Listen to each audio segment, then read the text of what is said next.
peço você que abra sua Bíblia no livro de 1 Crônicas, no capítulo 15 e no versículo 15.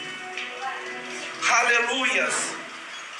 O poder do Espírito Santo já está instalado. Quando você sentir a impulsão da graça do Espírito de Deus, pode glorificar, pode sentir a presença de Deus, porque no outrora nós não tínhamos esse acesso, mas hoje o Espírito de Deus, ele está aqui para nos fortalecer, para nos transformar, para falar conosco através da tua santa e bendita palavra.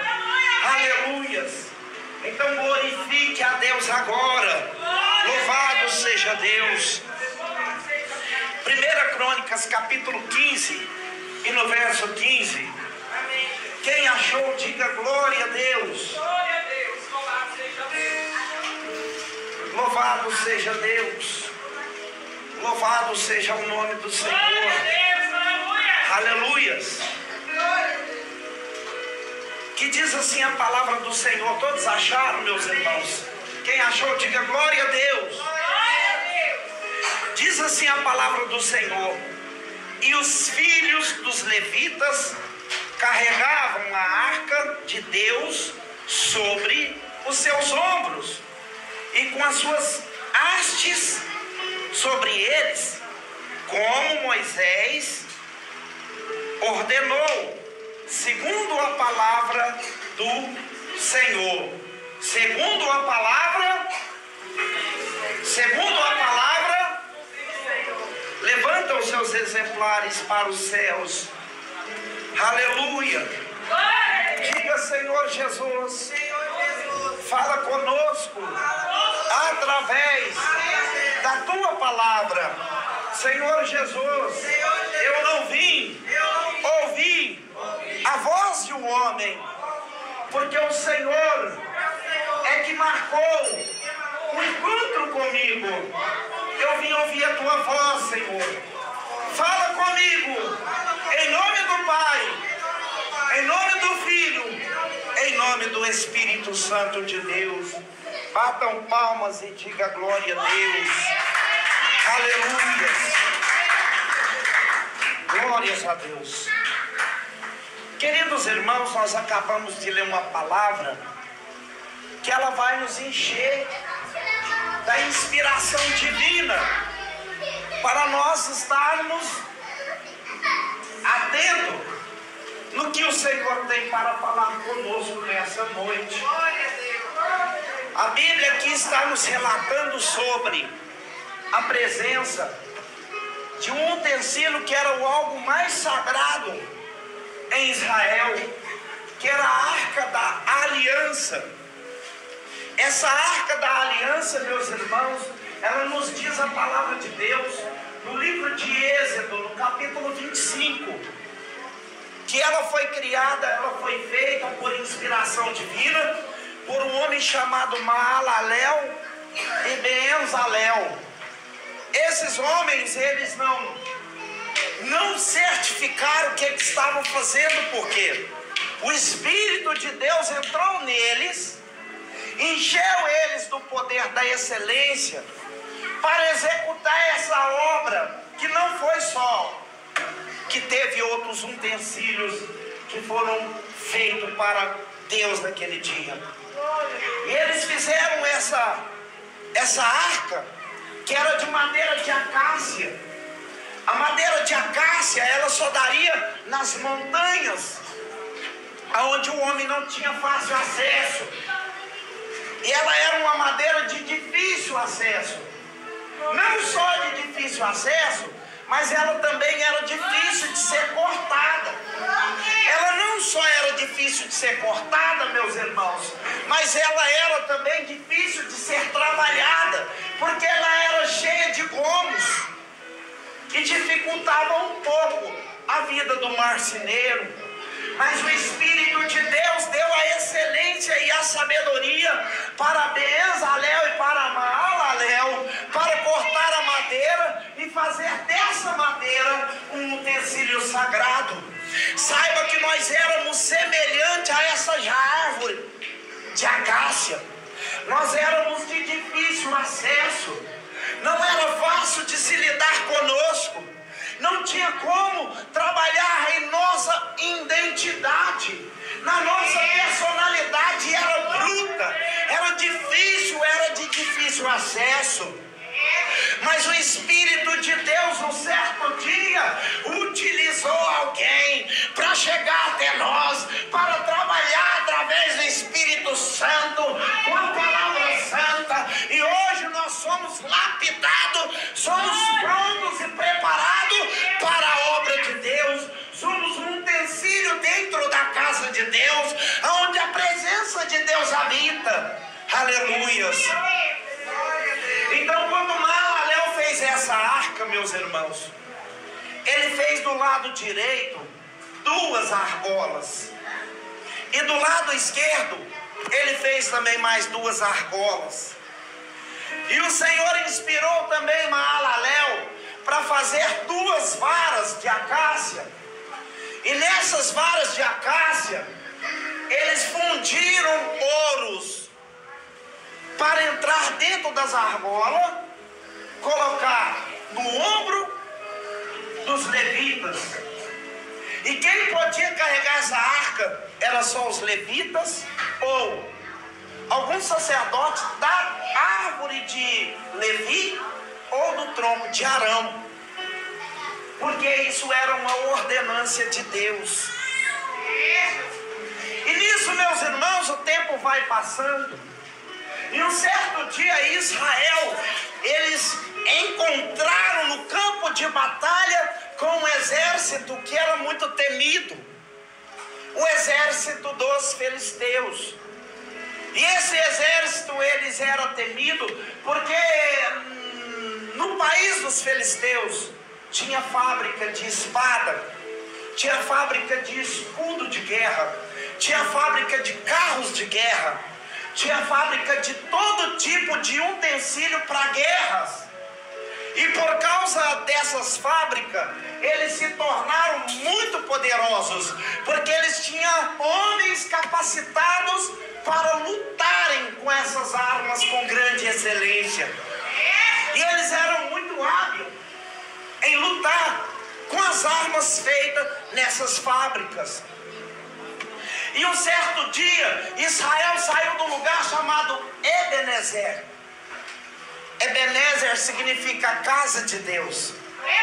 Eles saíram de Ebenezer e foram de encontro, porque eles tinham que eliminar o inimigo que estava lhe afrontando.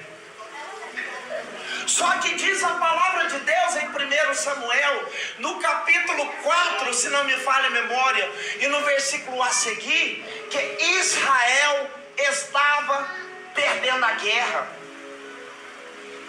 A arca estava com Israel, a arca estava dentro do templo da casa de Deus. A presença de Deus estava no meio do povo de Israel, mas o povo de Israel estava perdendo. Mas espera aqui, pregador, se Deus estava na casa dele, se Deus habitava no meio do povo de Israel, por que então que Israel estava perdendo? A palavra nos continua dizendo, no livro de 1 Samuel, no capítulo 6 e no versos 1, que os 2 filhos de Eli, que era o sacerdote que estava atuando naquela época, foi citado como filhos de Belial.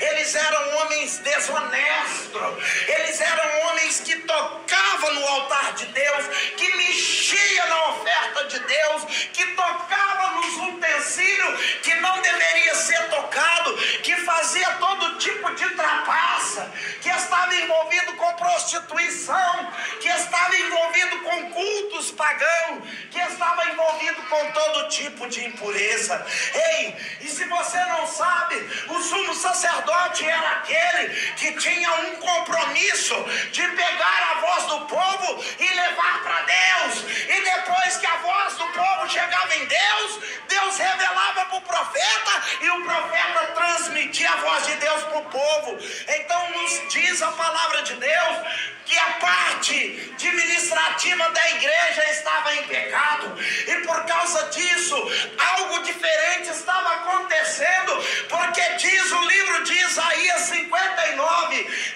no verso 2, que os nossos pecados faz separação entre nós e o nosso Deus, de sorte que Ele quer nos contemplar, mas não tem como, porque o pecado está na frente, o pecado está atrapalhando a visão de Deus. Aleluia. E a palavra nos diz que Israel estava perdendo a guerra, porque Israel estava vivenciando pecados dentro da casa de Deus. O filho de Eli, Ofni e Finéias, estavam pecando e ainda estavam sacrificando no altar, e ainda estavam tocando naquilo que é santo, e ainda tinha o título de sacerdote da casa de Deus. Ei, eu quero te dizer que Deus é seletivo. Deus não escolhe qualquer pessoa para falar do seu nome. Deus não vocaciona cada um que está aqui dentro, foi vocacionado porque Deus viu sinceridade no seu coração. Ele te deu um banho de misericórdia, Ele te limpou das suas impurezas, e Ele te deu uma função para você exercer na casa de Deus. E por isso que aonde você chega, a obra de Deus é executada com excelência, porque o Espírito de Deus, Ele está na direção de fazer de você uma tocha. Mas um dia que você envolver com qualquer tipo de impureza e estiver pensando que Deus é bobo, que Deus não está te vendo, aí você vai perder essa gloriosa presença na sua vida. Aleluia. E quando nós perdemos a gloriosa presença de Deus na nossa vida, os nossos passos são deslizativos, os nossos passos só desliza, a nossa caminhada é só de desce. Pregador é bíblico, isso aí sim. Olha para a vida de Jonas. Quando Jonas renunciou ao mandado de Deus, ele só desceu. Ele desceu para o porto, do porto ele desceu para Jope, de Jope ele desceu para o barco, do barco ele desceu para o casco, do casco ele desceu para o fundo do mar mar ele desceu para o ventre do peixe, e no ventre do peixe ele falou: Deus, eu estou entrelaçado nas algemas do inferno, eu não posso permanecer desse jeito, eu me arrependo e quero voltar.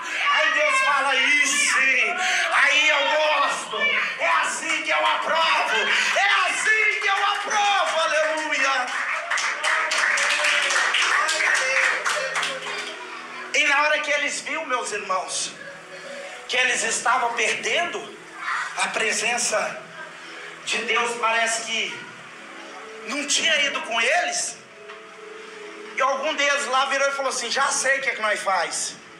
A arca não estava com eles, busca a arca lá na casa de Deus e traz, porque se a arca estiver conosco, tadinho dos filisteus.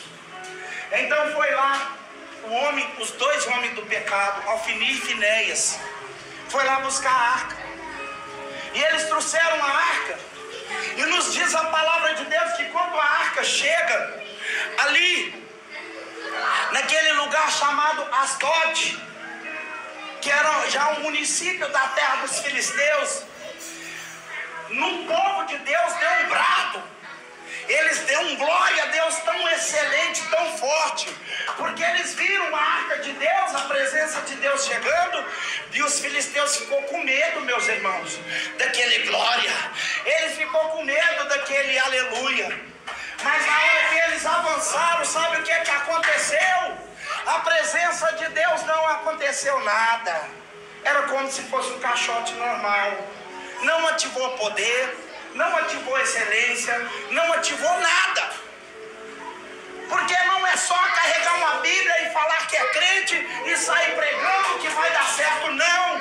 Não é só falar que é crente, colocar uma roupa de crente, deixar o cabelo de crente, vestir como crente, mas o coração é de Acabe, não adianta. A presença de Deus não desce. E o que aconteceu naquela noite? Eles avançou e tomou a arca de Deus da mão do povo de Israel. Agora a arca de Deus é caminhada para a terra de Asdod, para dentro de um templo de um Deus chamado o Deus dos filisteus, que era o Dagon.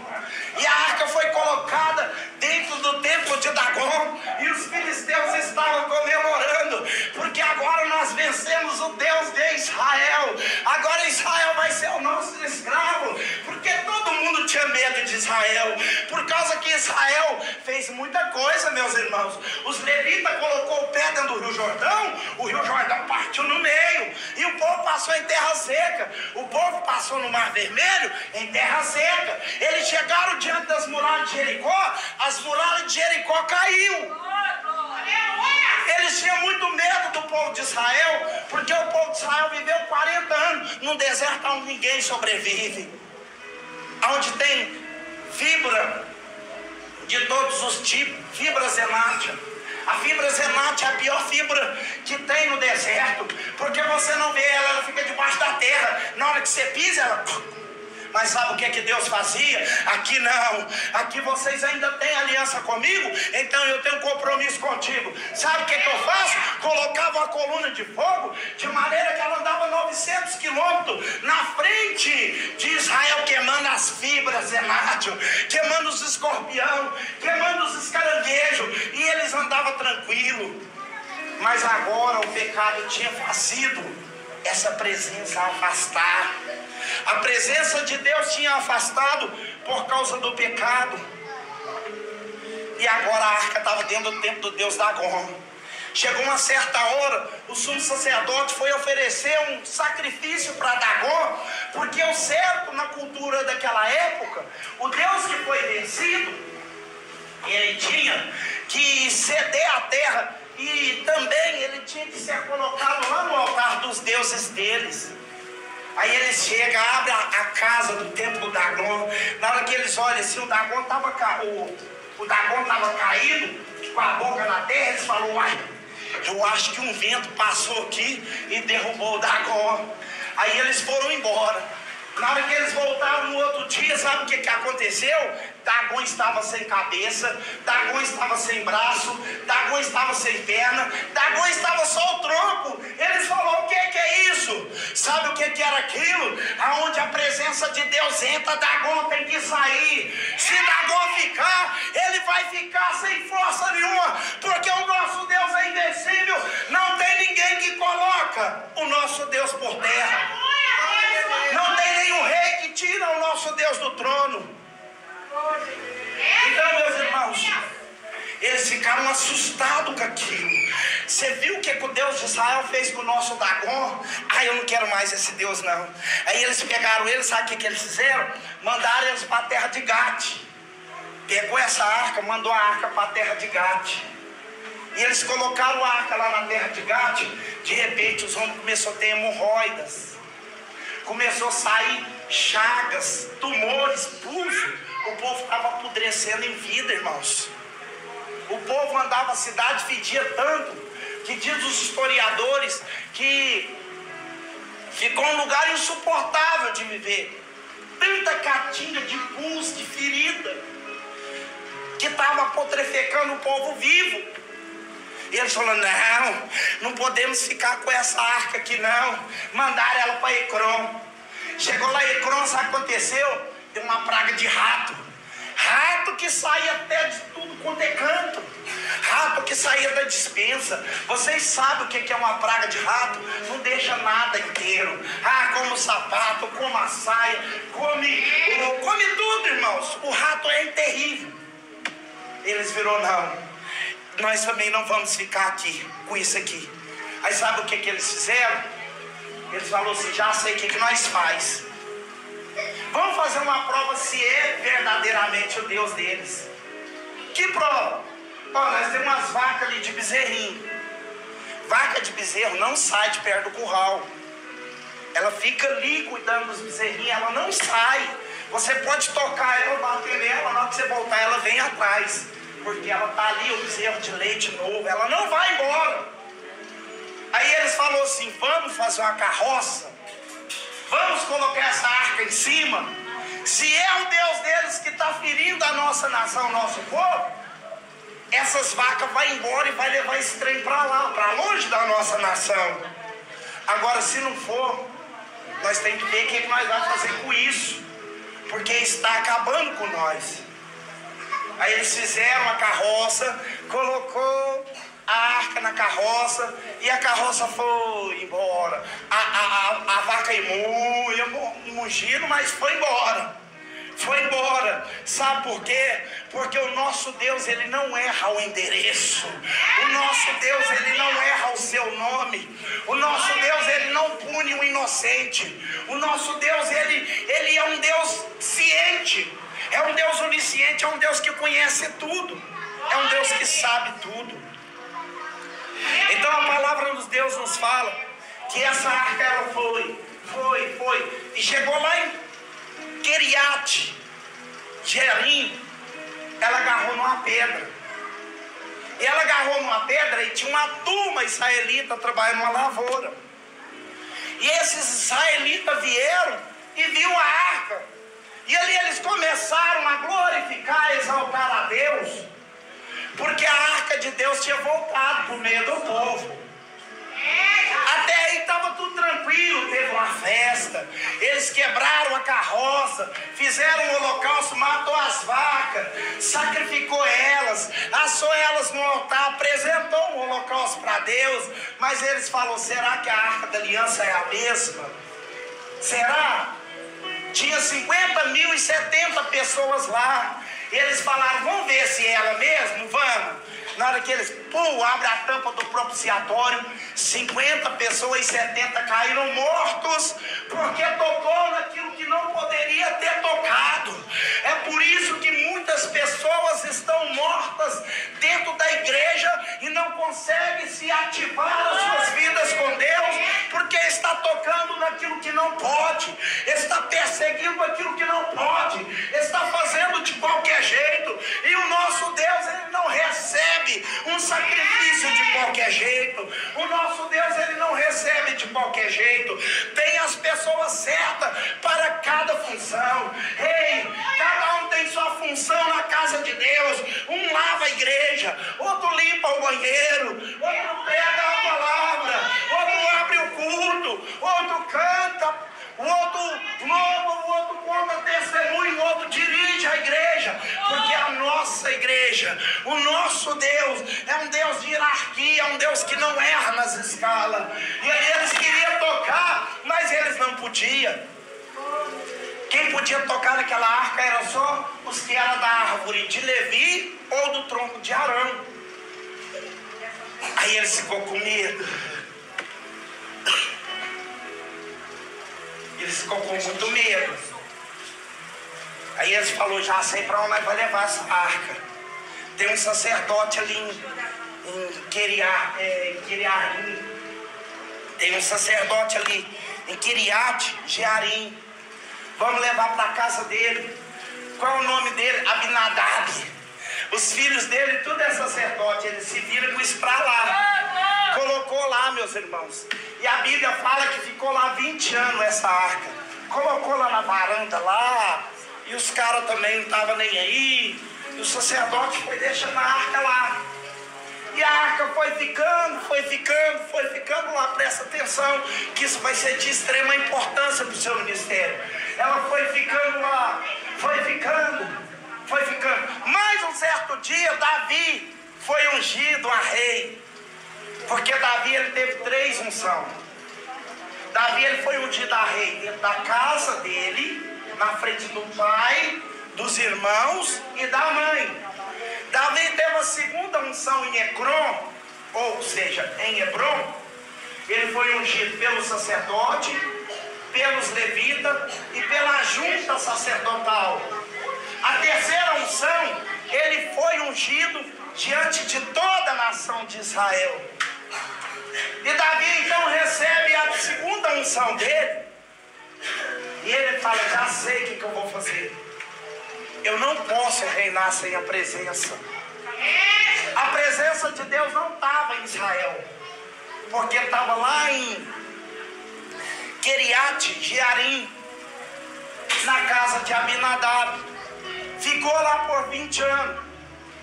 Davi então convida 30.000 pessoas para o culto. E convida o sacerdote. E convida os levitas. E convida os convidados. Vai ser uma festa linda. A eleição do rei vai ser uma festa poderosa. E vem todo mundo cantando e batendo tamborim, fazendo barulho. Aquele barulho era de longe, dava para ouvir. Aquele barulho de música. E Davi dançando. E os profetas profetizando. E os cânticos salmodiando. E aquela tocha de fogo, aquela benção. Aquele culto avivado. E eles entram ali na cidade de Queriate Jearim. E eles vão até a casa de um homem chamado Abinadab. E eles vão e pegam a arca. Aí um dos sacerdotes, filho de Abinadab, dois sacerdotes, que era o Aiô e o Uza, eles falaram assim: sabe o que nós vamos fazer? Vamos fazer um carro de boi para nós colocar a arca. Mas nós nos lemos aqui em 1 Crônicas 15 e no verso 15 que ela não tinha que ser carregada no ombro. Essa era a ordem de Moisés, que Deus tinha dado para Moisés passar para o povo. Mas os dois, um sacerdote era moderno. Eu carregar a arca no ombro, nós vamos fazer um carro de boi e vamos colocar a arca. Meus irmãos, hoje nós estamos vivendo numa época de modernidade. Os usos e costumes da igreja foi retirado. As músicas, os hinos da harpa foi trocado. Hoje já não se vê mais grupo de oração, já não vê mais grupo de evangelismo. Foi tudo trocado. Você pode reparar que tem lugares que eles põem jogo de luz e sai fumaça. Não vamos tocar essas músicas, não. O nosso povo é um público jovem. Nós temos que renovar. Oh, aleluia! Renovação Deus aceita, sim. Deus aceita o modernismo, não é pecado não, Deus aceita. Agora o mundanismo, Deus não habita essa prática dentro da sua casa. A norma de Deus não muda, a palavra de Deus não sai de norma. O Senhor Jesus chegou a dizer: passa o céu e passa a terra, mas as minhas palavras não. As minhas palavras não passam não. É assim que tem que ser. Mas Aiô e Uza queria trocar a norma. Não, nós é sacerdote jovem, nós não podemos carregar nada no ombro, tem que ser no carro de boi. Então vamos fazer o carro de boi. E fizeram o carro de boi, e lá vai. Irmãos, e às vezes dá certo. Você prega, o fogo desce, e você ora, Jesus cura, porque o nome de Jesus não pode ser envergonhado. Mas uma certa hora os bois vai tropeçar e a arca vai escorregar e você vai tentar ser útil e vai ser a hora que Deus vai entrar em ação. Sabe o que aconteceu? Quem está entendendo, diga glória a Deus. Mas eu estou cheio de Deus aqui. Eu estou cheio do Espírito Santo aqui, aleluia. Lá vai o carro de boi, Davi dançando e cantando, e o sacerdote cantando, e os músicos salmodiando, e os tangedores tocando tamborim, tocando harpa. Que culto lindo, que avivamento, até que chegou na eira de Narco. Na hora que chegou na eira de Narco, sabe o que aconteceu? Os bois tropeçou, e na hora que eles foram para cair, Davi, olhando ali aquele negócio, e Uza já correu, colocou a mão. Na hora que ele colocou a mão, meus irmãos, Deus desceu do céu e matou Uza. Deus abriu Uza no meio, as tripas de Uza caiu na frente de toda a congregação. E o culto foi mesmo quando jogar um balde d'água. Calou tudo, parou tudo, sabe por quê? Porque a música estava bonita. Pastor, ele prega demais, mas Deus não está lá, porque o pecado mora lá dentro. E aonde o pecado mora, Deus não fica. Aonde o pecado está, Deus não participa. O culto pode ser bonito, mas é artificial, é algo humano. O culto pode estar caindo fogo, mas é fogo estranho, porque Deus não está lá. Sabe o que aconteceu? Deus foi lá só para matar Uza e voltou para suas moradas. E Davi olhou e falou assim: o quê? Deus não mata ninguém à toa. Nunca vi Deus fazer isso à toa. O nosso Deus é um Deus justo. Deus não mata ninguém à toa. Nós temos que pesquisar qual foi a causa da morte de Uza. Aí eles falaram assim: essa arca eu não quero saber dela não. E o outro, o Aiô, o irmão de Uza, falou: eu também não, eu não ponho a mão não. E eles falaram: já estava na beira do caminho, deixou a arca na casa de Obed-edom. Obed-edom era um geteu. Obed-edom falou: me dá aí, eu quero. Irmãos, a arca de Deus chegou na casa de Obed-edom na época mais catastrófica da vida de Obed-edom. Obed-edom estava vivenciando o caos na terra, irmãos. Porque Obed-edom, ele era agricultor, nada nascia.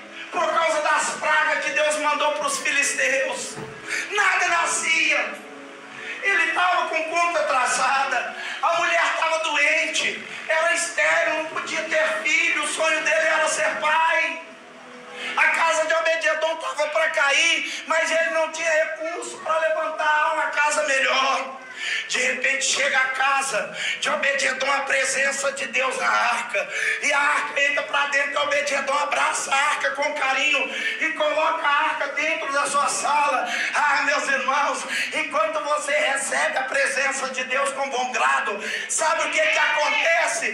Deus muda a história. Alguém falava lá fora: matou Uza agora, vai matar Obed-edom também. Mas Obed-edom estava que nem Jó, que fala lá em Jó 19:10: ainda que ele me mate, nele eu esperarei. E Obed-edom pôs a presença de Deus para dentro.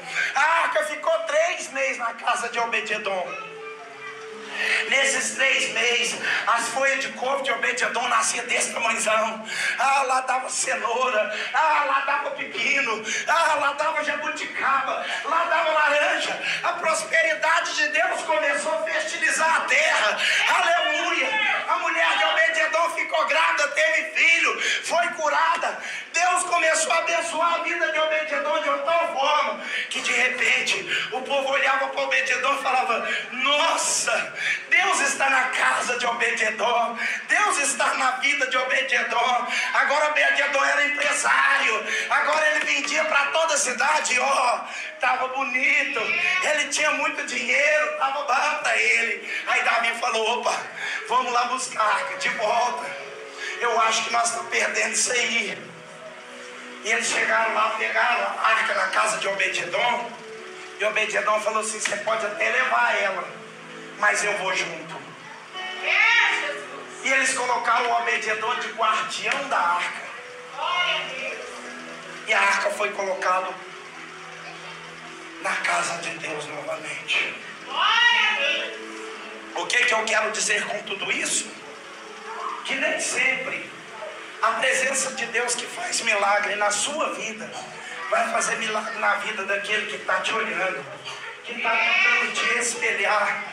Porque Deus, ele não trabalha por vista. Ele não trabalha por vista. Você pode estar na bênção acontecer na vida e falar: eu quero aquilo que ele está vivenciando. Mas Deus não vai te abençoar, porque o meu nome foi chamado por Deus para ser abençoado. Deus já me nomeou. E eu, pastor, e eu, pregador, você vai ter que conquistar a presença de Deus. Você vai ter que receber a presença de Deus na sua casa. Você vai ter que acreditar na palavra de Deus. Você vai ter que fazer como a palavra de Deus manda que seja feito. Se é para carregar no ombro, é para carregar no ombro. Se Deus mandou você voltar, é para voltar. Se mandou você avançar, avance. Se Deus mandar você subir, mas não tem degrau, pode ir, que Deus vai criar os degraus. Mas se Deus mandar você descer, pode descer, porque a presença de Deus, ela faz o acontecer. Aleluia, aleluia, aleluia. Há uma missão para cada vida nessa noite, e também há uma unção profética. Ramachai, Deus manda dizer com você, Ramachai, fica de pé, você, isso, filha, eu já te vi antes que você nascesse. Eu já sabia o que você seria. Eu sou o Senhor que te separei. Você não concorda muitas das vezes, mas o meu chamado já foi endereçado a você. Você é minha. A minha obra ainda vai ter você, porque eu preciso de você na minha casa.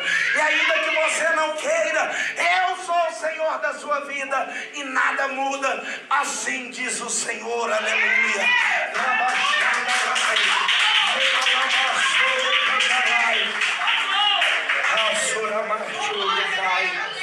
Irmãos, o que eu acho mais interessante aqui, esse negócio da Arca da Aliança, é que essa Arca da Aliança, ela foi levada para a Babilônia em 568, numa batalha chamada Batalha de Carquemis, que o faraó travou uma guerra com Nabucodonosor, e Israel estava planejando unir forças com o Egito para derrubar a terra de Babilônia. Só que na hora que o rei ficou sabendo disso, o rei destruiu o Egito, o faraó Neco, e entrou na terra de Israel e levou a deportação. A arca entrou, meus irmãos, para dentro de Babilônia e nunca mais ela voltou. Nunca mais ela voltou. Por que a arca foi tocada pelo Nabucodonosor? Porque a nação estava no paganismo, estava pecando consecutivas vezes, e a presença de Deus saiu, e o povo começou a padecer, e o povo ficou todos sofrendo, porque a presença de Deus tinha ido embora. Mas um certo dia, um reino que tinha 2 reis, ou seja, um reino que carregava 2 bandeiras, o Medo e os persas. O Medo com Dario e os persas com Ciro. Ciro venceu Babilônia e deixou o povo voltar para suas terras. Enquanto o povo volta para suas terras, ele já voltou sem a arca. Não tinha mais a arca na vida deles. Ele já não conseguia detectar a presença de Deus, porque ela tinha ido embora. Então, eles tristes fazendo o templo, eles tristes fazendo suas casas, levantam outro profeta pós-Babilônia, pós-exílio, e fala para eles, um profeta chamado Ageu. Ageu, capítulo 2, no verso 9. A glória da segunda casa será maior do que a da primeira, porque na primeira ela andou na mão de sacerdote, ela andou num caixote de madeira, mas na segunda, nos diz 1 Coríntios, no capítulo 3 e no verso 16, não sabe vós que sois o templo de Deus, que o Espírito de Deus habita em vós? Agora, a arca de Deus é eu, é você, somos nós. Aonde nós chega, a presença de Deus chega junto. E no versículo 17, diz assim: portanto, qualquer que destruir a casa de Deus, Deus o destruirá. Então, meus irmãos, se você quer a aprovação de Deus, não tente mudar aquilo que já foi colocado por Deus. Ah, pastor, está muito difícil essa doutrina, eu não consigo. Né? Jesus, ele pregava o tempo todo. O tempo todo. Jesus se enfadou com o povo que só queria milagre, que só queria comer pão. E Jesus começou a descer a madeira neles, e eles começaram a ir todo mundo embora. E os discípulos falaram: tá vendo, ó, só fica com essas doutrinas aí, ó. Todo mundo foi embora. Em João capítulo 6, versículo 68, Jesus falou assim: Pedro, você que está conspirando, vai também. Pedro olha para Jesus e fala: Jesus, para onde nós iremos se só o Senhor tem palavra de vida eterna? Se só Deus tem aquilo que nós precisamos, então não tem outra maneira. É carregar no ombro. É esquisito? É. Mas é ordenança de Deus. É melhor fazer do jeito que Deus manda do que tentar inovar e morrer no meio do caminho. Porque Deus não importa de descer na vida de alguém para fazer a sua obra e colocar essa pessoa no lugar de honra. Mas Deus também não mede esforço para descer sobre essa pessoa e colocar ela no lugar que ela deve estar. Jó chegou a dizer: de que queixa o homem? De que queixa o homem? Queixa dos seus pecados. Porque Deus não há danos. Em Deus não há defeito. Em Deus não há defeito. Não há perfeição em Deus, imperfeição em Deus. Amém? Então essa é a palavra de Deus. Toda vez que você lê ela com a boca de Deus falando contigo. E aquilo que eu não falei, que o Espírito